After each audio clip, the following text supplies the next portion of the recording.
राजपूतों की उत्पत्ति। ठीक है, राजपूतों की उत्पत्ति के संबंध में विभिन्न विद्वानों के अलग अलग मत हैं। जैसे सबसे पहले अगर अपन बात करें तो राजपूतों की उत्पत्ति कहाँ से हुई, अपन ने बात की थी कि सर्वाधिक जो मान्य मत है वो कौन सा है, अग्निकुंडीय सिद्धांत। अग्निकुंड, ये अग्निकुंड कहाँ पर है भाई, माउंट आबू सिरोही में है, माउंट आबू सिरोही में। ये जो अग्निकुंड है ये कौन से ऋषि का था, वशिष्ठ। कौन से ऋषि का, वशिष्ठ ऋषि का अग्निकुंड है। और इस अग्निकुंड से कितने योद्धा पैदा हुए, 4 योद्धा पैदा हुए। 4 योद्धाओं में है प्रति, चो। प्रति का मतलब क्या हुआ, प्रतिहार, फिर इनमें से किसको सोलंकी भी कहा जाता था, इनमें से किसको सोलंकी भी कहा जाता था, तो चालुक्य को क्या कहा जाता था, सोलंकी भी कहा जाता था। जैसा कि आपने मेवाड़ के इतिहास में पढ़ा कि जो उदय सिंह किसका पुत्र था, आपको पता है, राणा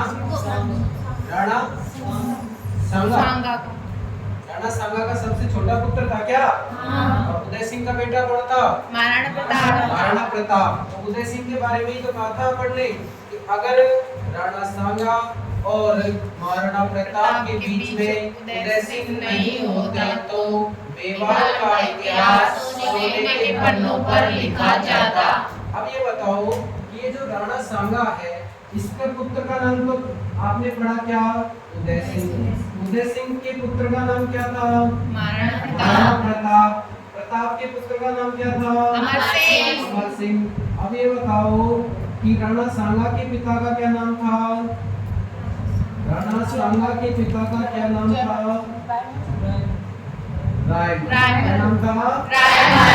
रायमल। और रायमल की कितनी संतान थी, 4। सबसे बड़े बेटे का नाम क्या था, पृथ्वीराज सिसोदिया। किस नाम से भी जाना जाता है इसको, उड़ना राजकुमार। और इसका एक छोटा भाई था जिसका नाम क्या था, जयमल। एक बेटी थी, इसके क्या नाम था, आनंदाबाई की शादी किसके साथ हुई, जगमाल के साथ, सिरोही के राव जगमाल के साथ हुई। अब ये बताओ कि ये जो जयमल है इसकी मृत्यु कैसे हुई, सोलंकियों से लड़ते हुए। सोलंकियों की लड़की से मिलने के लिए गया था तो इसकी पिटाई कर दी। कुल मिलाकर ये सोलंकी भी कौन है, चालुक्य। कुल मिलाकर चालुक्य भी कौन थे, राजपूत थे, क्योंकि ये चारों ही क्या है, राजपूत है। अब इनके कोई अलग नाम से कोई राजा होगा, जैसे कुश, राम का वंशज हुआ कुश तो नाम क्या पड़ गया, कुशवाहा। आगे वंशज होगा शेखा तो उसका नाम पड़ जाएगा शेखावत। राजपूत होते हैं ना। एक नाम हुआ नरुका तो नरुका नाम पड़ गए। ठीक है, राम का वंश था तो नाम क्या पड़ गया, रघुवंशी, क्योंकि रघु खुद राम थे। आगे देखें तो कुल मिलाकर ये 4 योद्धा पैदा हुए, एक तो प्रतिहार, एक परमार, एक चालुक्य, चौहान। प्रतिहार जो है ये प्रतिहार आपने पढ़े हैं, गुर्जर प्रतिहार वंश का संस्थापक था हरिश्चंद्र। गुर्जर प्रतिहार वंश का संस्थापक कौन था, नागभट्ट प्रथम। ठीक है, अब बात ये आती है कि ये जो चौहान है ना, ये चौहान पहले प्रतिहारों के क्या थे, सामंत थे। अब क्वेश्चन ये बनता है कि सामंत होता क्या है। तो जब कोई एक राजा होता है, जैसे नरेंद्र मोदी एग्जांपल के, अब नरेंद्र मोदी जी के अधीन कौन कौन कार्य कर रहा है, तो उसको किसी क्षेत्र को दे दिया। एक बड़ा राज्य है, उस बड़े राज्य में से जैसे मैं मान लो अपन है, मेरे कोई बुआ का लड़का है, कोई मामा का लड़का है, मेरा कोई खास दोस्त है, तो मैं उसको क्या बना लूंगा, सामंत। और सामंत बना के किसी क्षेत्र को, जैसे मेरे अधीन आता है तो भाई बांदीपुर उसको दे दिया, किसी बुआ के लड़के को दे दिया है? तो आपने वो पढ़ा होगा हुमायूं, कभी सुना तो होगा हुमायूं का नाम। हाँ। हुमायूं ने अपने भाइयों को जागीर बांटी थी, तो वो क्या बनाए थे? सामंत, यानी अपने अधीन रहता था।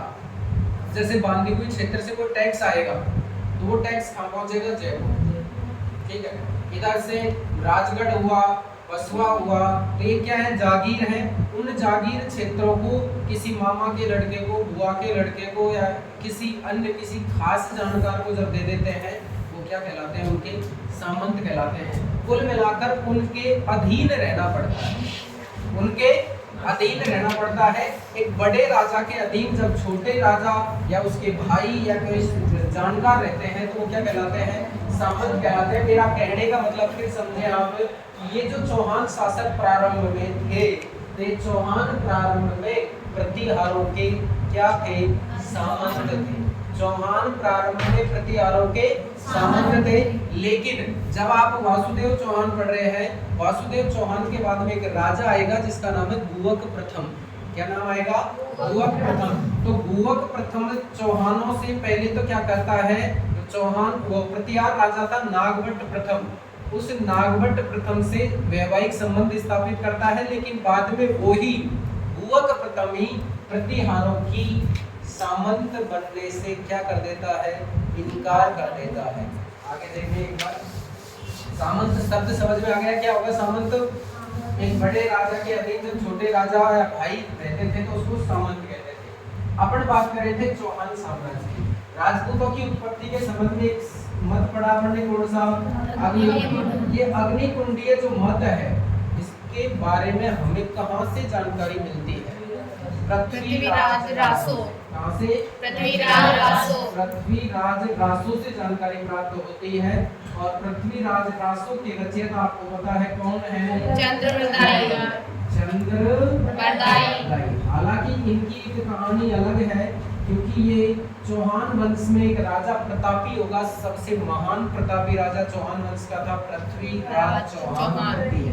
उन पृथ्वीराज चौहान तृतीय के ये मित्र भी हैं और उनके दरबारी कवि भी हैं, एक विद्वान भी हैं। तो चंद्रवरदाई के माध्यम से ही कहा जाता है भारतीय इतिहास में कि पृथ्वीराज चौहान और चंद्रवरदाई दोनों ऐसे दोस्त थे जिनका जन्म भी एक ही दिन हुआ और मृत्यु भी एक ही दिन हुई। वो कौन है? चंद्रवरदाई, जिन्होंने पृथ्वीराज रासो लिखा है। इसी पृथ्वीराज रासो ग्रंथ में कहा है कि चौहानों की उत्पत्ति कहां से हुई थी? अग्निकुंड से। माउंट आबू सिरोही से वशिष्ठ ऋषि का क्या था? अग्निकुंड। क्लियर? आगे देखिए, इस मत के समर्थक और भी व्यक्ति हैं। जैसे एक तो आपने पढ़ा है मोहनोत नैन्सी, इस मत के समर्थक हैं। और एक व्यक्ति और है जो है सूर्यमल मिश्रण। सूर्यमल मिश्रण, कोई ग्रंथ बताएगा इनका नाम? सूर्यमल मिश्रण का कोई भी किताब का नाम? सूर्यमल मिश्रण ने लिखा है तो वंश भास्कर, और एक लिखा है क्या? वीर सतसई। क्वेश्चन पूछा गया है कि वीर सतसई में कितने दोहे हैं? सतसई 700। कितने दोहे हैं? 700 दोहे हैं वीर सतसई। और इधर जो मुनोत नैन्सी के दो ग्रंथ हैं, आपको पता है क्या क्या नाम है? एक तो नैन्सीरी ख्यात, और एक क्या है? मारवाड़गा। बोलो, मारवाड़गा परगना री विगत। मारवाड़गा परगना री विगत। ये बात समझ में आई क्या? आगे ध्यान से सुनो कि राजपूतों की उत्पत्ति के संबंध में कोई इनको बताता है क्या? सूर्यवंशी। कोई इनको बताता है चंद्रवंशी। कोई इनको बताता है ब्राह्मण वंशी। कोई इनको बताता है विदेशी। यही बात है ना? ध्यान दो। सूर्यवंशी बताने वाले एक विद्वान है पंडित गौरीशंकर हीराचंद ओझा। पंडित गौरीशंकर हीराचंद ओझा।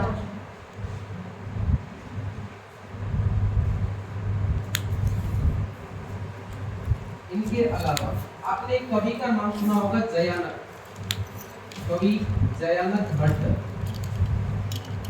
जयानक भट्ट। एक कवि और है जिन्होंने पृथ्वीराज विजय लिखी है, नयन चंद्र सूर्य। ये भी क्या बताते हैं, सूर्यवंशी।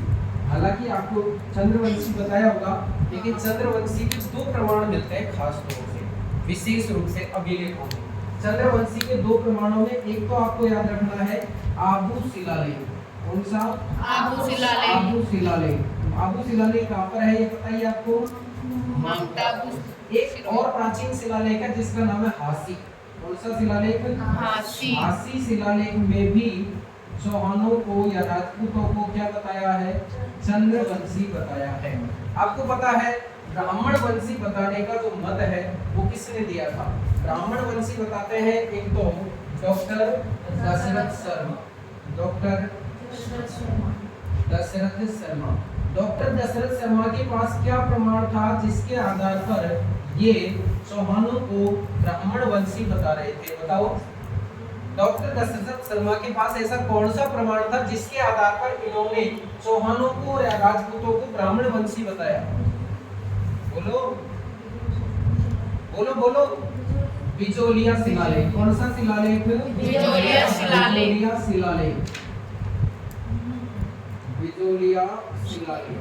आपको इम्पोर्टेंट बात एक बता देता हूँ कि बिजोलिया शिलालेख में बहुत सारी जानकारी मिलती है, जिसमें खुद बिजोलिया का नाम विजयावल्ली मिलता है। क्या मिलता है? विजयावल्ली मिलता है। आपको ध्यान दें कि जो सांबर क्षेत्र है, इस सांबर का नाम जो सपाद लक्ष्य मिला है वो भी कहाँ पर मिला है? बिजोलिया में मिला है। आपको कल बताया होगा कि ये जो सपाद लक्ष्य है इसकी राजधानी हुआ करती थी क्या? अहिछत्रपुर। ये जो अहिछत्रपुर है ये नाम भी कहाँ पर मिलता है? बिजोलिया में मिलता है। आपको कुछ एक चीज और बताई होगी कल, जांगल प्रदेश बताया था क्या? जांगल प्रदेश। ये जांगल प्रदेश नाम भी किसमें मिलता है? बिजोलिया शिलालेख में मिलता है। कुल मिलाकर राजस्थान के यानी राजपूताना के जो प्राचीन नाम है वो कौन से शिलालेख से प्राप्त होते हैं? बिजोलिया शिलालेख से। इस बिजोलिया शिलालेख का जो प्रशस्तिकार था वो था कौन? गुणभद्र सूरी। क्या नाम था? गुणभद्र सूरी। और इस शिलालेख के अनुसार ही जो सांबर है, यानी सांबर क्या? झील। जो सांबर झील है, इस सांबर झील का निर्माण किसने करवाया था? वासुदेव चौहान। किसने करवाया? वासुदेव चौहान। और आपको पता होना चाहिए कि ये वासुदेव चौहान जो है, वासुदेव चौहान जो है, इनको कहा जाता है सांबर के चौहान वंश का क्या? आदि पुरुष, मूल पुरुष। और क्या कहा जाता है? संस्थापक। क्या कहा जाता है? संस्थापक। आपको पता है कि इन्होंने अगर स्थापना की है तो कब की होगी? तो आपको प्रसाद चढ़ाना है कितने रुपए का? 551 रुपए का। 551 का मतलब है कि 551 ईस्वी में वासुदेव चौहान ने इस राजवंश की यानी चौहान राजवंश की क्या रखी? नींव रखी। इस बात की जानकारी भी हमें कहाँ से मिलती है? बिजोलिया शिलालेख से। और डॉक्टर दशरथ शर्मा ने कहा था कि बिजोलिया शिलालेख के अनुसार ये राजपूत जो हैं ये कौन है? वत्सगोत्रीय ब्राह्मण है। क्या है? वत्सगोत्रीय ब्राह्मण है। किसने कहा था? डॉक्टर दशरथ शर्मा ने। इस बात को आगे बढ़ाते हुए चौहान साम्राज्य का जो संस्थापक है नाम क्या था? वासुदेव चौहान। वासुदेव चौहान ने एक झील की भी स्थापना की थी। कौन सी झील? सांबर झील। आपको जैसा कि पता है सांबर झील प्रॉपर रूप से तो एक ही जिला पूछा जाता है। कौन सा? जयपुर। आपको एक ट्रिक बता रखी है मैंने, खारे पानी की झील याद करने की। आप रिवाइज करेंगे कि सांबर जयपुर में तो रेवे, पंचभद्रा बाड़मेर सूखे में, देखो डिडवाना ना गोर, अब आगे ठोकर लो गोर, नंबर लूट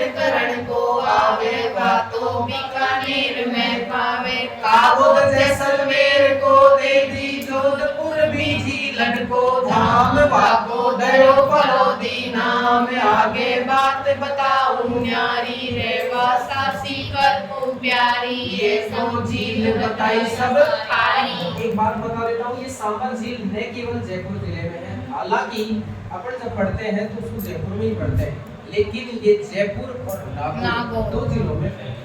जयपुर और किसमें? नागौर में है।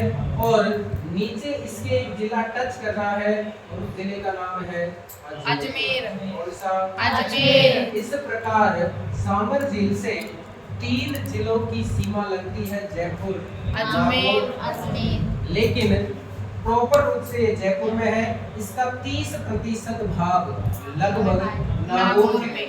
कौन से जिले में है? नागौर में।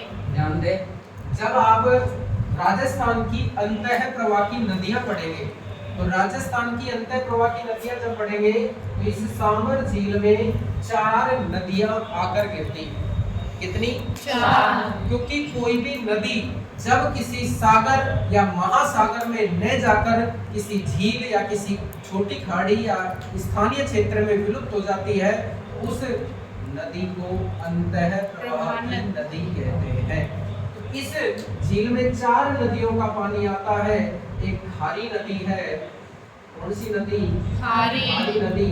एक खंडेला नदी है, कौन सी? खंडेला नदी। खारी, खंडेला। और एक है रूपनगढ़, कौन सी? रूपनगढ़। और एक नदी है मेंथा, कौन सी? मेंथा। जिस नदी को मेंथा आप नाम दे रहे हैं, कहीं किताबों में इसका नाम मेढा भी मिल सकता है, मेढा, मेढा या मेंथा नदी। ध्यान दें, ये अंतः प्रवाह की नदियां हैं। मेंथा नदी, खंडेला नदी, खारी नदी, रूपनगढ़ नदी। रूपनगढ़ नदी कहाँ से निकलती है? आपको मैंने अजमेर से। अजमेर से रूपनगढ़ नाला निकलकर सांबर झील में आकर गिरता है। एक मेंथा नदी जो है वो कहाँ से निकलती है? जयपुर से। जयपुर से निकलती है। जयपुर में एक पहाड़ी है जिसका नाम है मनोहरपुरा। नाम सुना होगा कभी आपने? मनोहरपुरा। मनोहरपुरा की पहाड़ियों से निकलकर ये नदी पहले तो जयपुर में बहती है।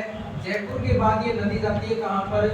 नागौर में। और नागौर में जाने के बाद ये कहाँ पर? सांबर झील में जाकर क्या करती है? गिरती है। कहाँ से गिरती है? नागौर से गिरती है। इंपॉर्टेंट बात है, निकलती जयपुर से है लेकिन गिरती कहाँ से है? नागौर से गिरती है। आपको कल बताया होगा कि ये जो झील है ये भारत के कुल नमक उत्पादन का 8.7% नमक पैदा करती है।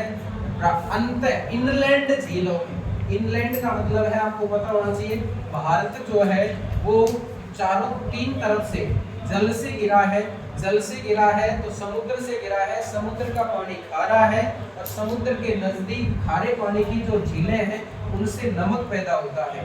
खास तौर से भारत का सबसे ज्यादा नमक गुजरात से पैदा होता है। आपको पता होगा कि महात्मा गांधी का आपने नाम सुना है। महात्मा गांधी ने एक कानून लाया था, नमक तोड़ो कानून। दुनिया की सबसे सस्ती अगर चीज मानी जाती है आज के दिन में, मिट्टी से भी सस्ता माना जाता है, तो वो कौन सा है?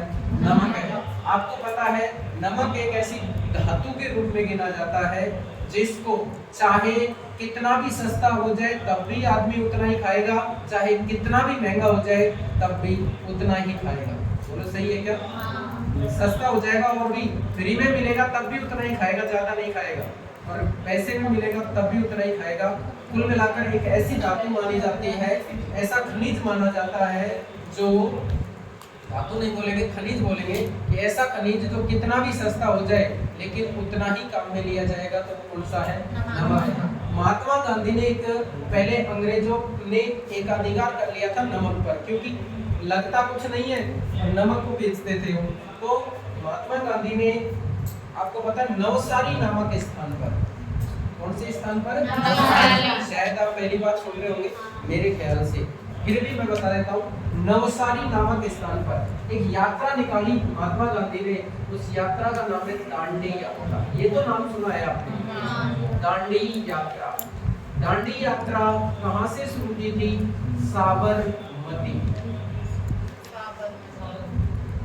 साबरमती, क्योंकि साबरमती नदी के किनारे महात्मा गांधी का आश्रम था, साबरमती आश्रम के नाम से जाना जाता था।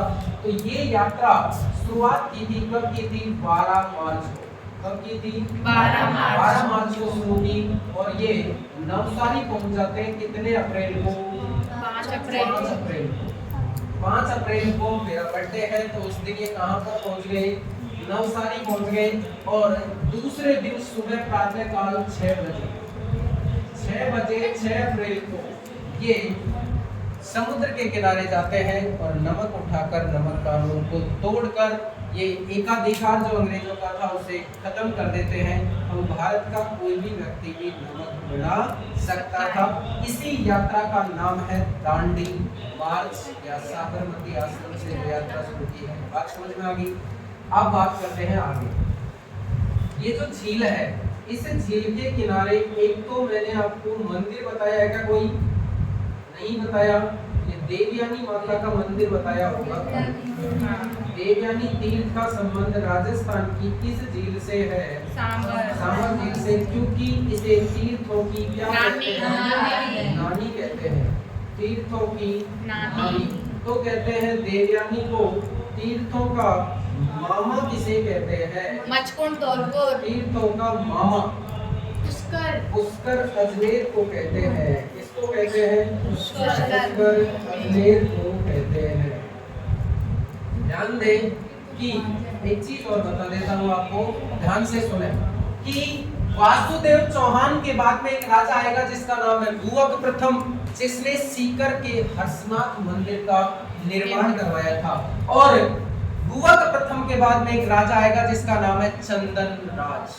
क्या नाम है? चंदन राज। जो चंदन राज है उस चंदन राज की पत्नी है, चंदन राज की पत्नी है जिसका नाम है आत्मप्रभा। क्या नाम है? आत्मप्रभा। ये आत्मप्रभा जो रानी है, ये प्रतिदिन पुष्कर में 1000 प्रतिदिन पुष्कर में 1000 क्या जलाती थी? दीपक जलाती थी। एक दिन यानी प्रतिदिन सुबह 1000 दीपक जलाती थी। ध्यान दें कि दीपक जलाने की प्रथा जो है सब नदियों में, सब झीलों में, अपन कहीं भी जाते हैं ना तीर्थ यात्रा पर, तो दीपक जलाते हैं, जिसे क्या कहते हैं? दीपदान। क्या कहते हैं? दीपदान। पुष्कर झील में दीपदान का आज भी महत्व है। आप जाएंगे तो हम दीपदान करते हैं। और ये दीपदान न केवल पुष्कर में किया जाता है, अपितु इसके अलावा ये कहाँ भी किया जाता है? कोलायत झील। बात है नहीं भाई? कौन सी झील में? कोलायत झील। पुष्कर झील में भी दीपदान किया जाता है, कोलायत झील में भी दीपदान किया जाता है। पुष्कर में और कोलायत में मेला भरता है, जो दोनों एक ही दिन भरता है, पुष्कर में भी और कोलायत में। ये मेला कब भरता है? कार्तिक पूर्णिमा। कौन सी पूर्णिमा को? कार्तिक पूर्णिमा को मेला भरता है। कहाँ पर?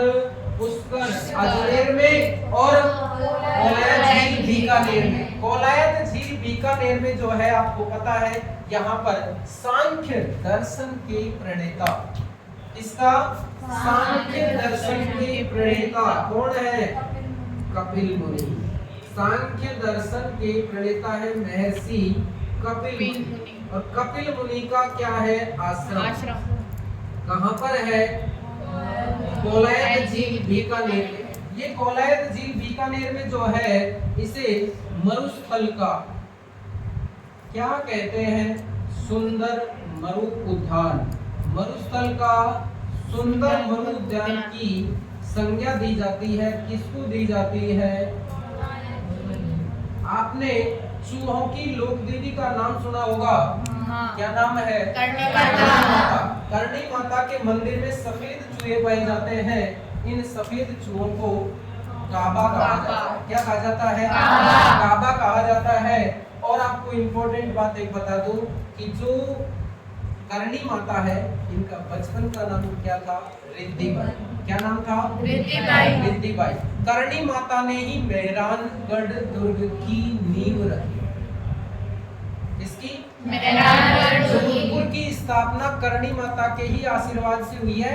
और जोधा के 5वें पुत्र राव जोधा के 5वें पुत्र राव बीकानेर की स्थापना भी किसके आशीर्वाद से की? करणी माता के आशीर्वाद से। इंपॉर्टेंट बात यह है कि बीकानेर की स्थापना आखा तीज के अवसर पर हुई थी। आखा तीज कब आती है? बैसाख में आती है या जेठ में आती है? बैसाख में। अब ये बताओ, बैसाख में शादी होती है, शादी होगी कौन से पक्ष में? शुक्ल पक्ष में। आखा तीज कब आती है?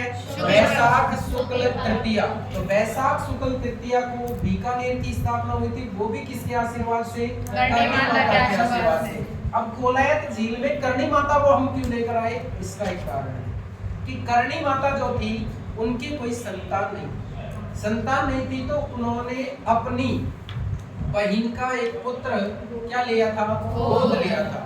अब वो दत्तक पुत्र क्या करता है? वो कोलायत झील में स्नान करने के लिए अपने दोस्तों के साथ चला जाता है और वहीं डूबकर मर जाता है। अब आपको पता होना चाहिए कि करणी माता चारण जाति की कुल देवी है। करणी माता कौन सी जाति की? चारण जाति की कुल देवी है। इसलिए चारण जाति का कोई भी व्यक्ति कोलायत झील में स्नान करने के लिए नहीं जाता है, क्योंकि करणी माता का दत्तक पुत्र इस झील में डूबकर मर गया था। बोलो, बात समझ में आ गई?